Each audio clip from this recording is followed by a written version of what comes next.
السلام عليكم ورحمة الله تعالى وبركاته. الفيديو ديال اليوم بمناسبة اقتراب عيد الأضحى جبت لكم واحد خبز مراكشي مهم معروف بزاف في مراكش اللي هو خبز الخبازة. كنقولوا ليه خبز الخبازة لأنه كيطيب كيطيب على العوات وكيصلح لجميع انواع السندويشات اللي فايته لهجه المراكش وداقه السندويشات الشعبيين ديال مراكش.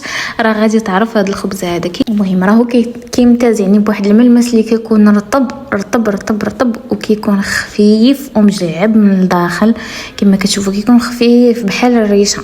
الطريقه غادي تشوفوها معايا في الفيديو.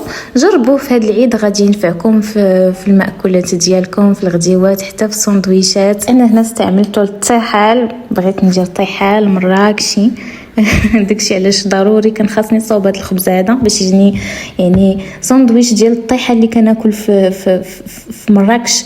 خاصني ضروري نصاوب خبز الخبازه. تابعوا معايا الفيديو الاخير وما تنساوش تجربوا الوصفه. ونبداو بسم الله على بركه الله. غادي نحتاج هنايا الفورص. انا درت صراحه عينيه ميزاني، درت نص كيلو تقريبا نص كيلو، معلقه صغيره ديال الخميره الفوريه، معلقه صغيره ديال الملح ومعلقه صغيره ديال السنيده اولا العسل. كنجمع المكونات بالماء دافي. باش نشرح لكم زعما العجينه كي خاصها تكون في الاخير خاصها تكون مرخوفه وفي نفس الوقت يتدلك مزيان. ندلكوه، حنا كندلكو وحنا كنضيفو في الماء. كنجمع العجينه اولا حتى كتعطيني واحد العجينه متماسكه على هذا الشكل هذا.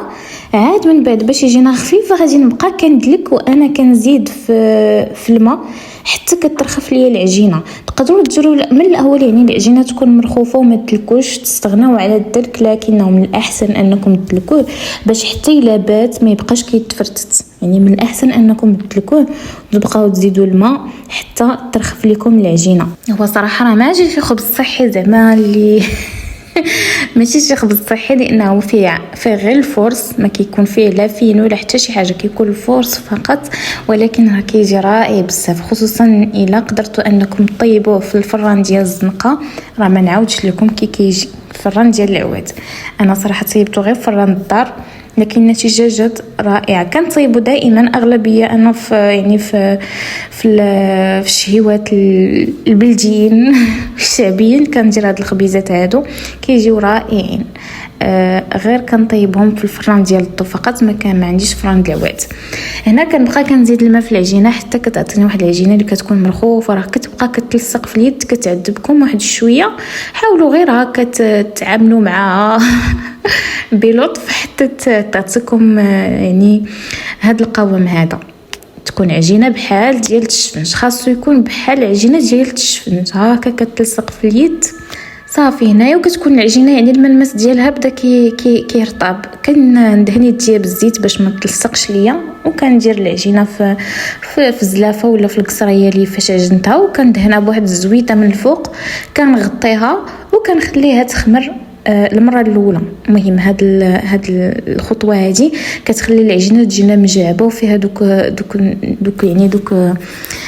الجعيبات. ما عرفتش كيفاش نقولها لكم. ضروري انكم ديروا هاد المرحله هذه، واخا تدلكوها مزيان ما درتوش هاد المرحله هذه ما تجيكمش مجعبه وزوينه. غادي نجمعوا العجينه من الجناب ونغطيوها مره اخرى باش تخمر تاني، ماشي تخمر 100%، واحد 50%. وكنديروا هاد المرحله هذه كنحاولوا اننا نخويوها من داك الهواء بهذه الطريقه.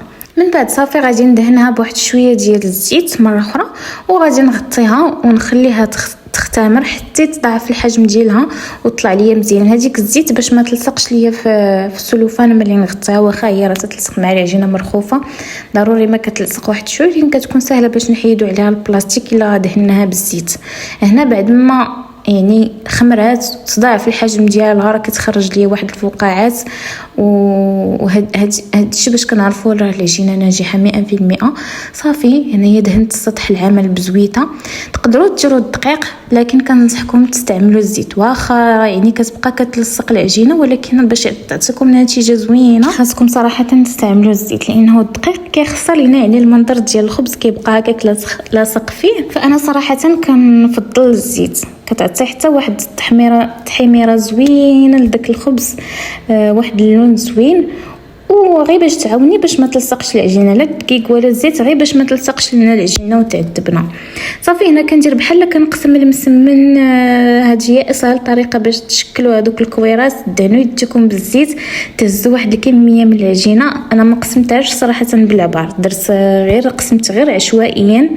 بغيتوا ديروا خبيزات يعني اللي يكونوا قياس واحد، حاولوا انكم تقسموها وتعبروها هكا بالميزان، وخا صراحه ما تحتاج. صافي قسموهم غير عشوائيا وحطوهم في واحد الديريكت. خاصهم يتحطوا في الطاوه، ما يتقرصوش فوق من شي زيف عاده باش نهزوهم ونديروهم. الا غادي تخسروا كلشي ضروري خاصهم يتقرصوا في الطاوه فاش غادي يدخلوا للفران. هنايا انا استعملت واحد شويه الماء باش قرصتهم، باش كيعطينا واحد الحموره لداك الخبز زوينه.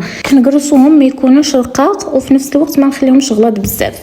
هنايا غادي نغطيه باش نخليه يخمر. درت واحد الكاس اللي دهنت ليه الجنيبات ديالو بشويه الزيت وحطيته الوسط من ديك الطاوه باش نغطيهم بلا ما يلصق عليهم داك الزيف. ضروري ديروا هذه الخطوه هذه باش ما يلصقش لكم الزيف على الخبز ويخسر لكم الخبز بعد ما يخمر.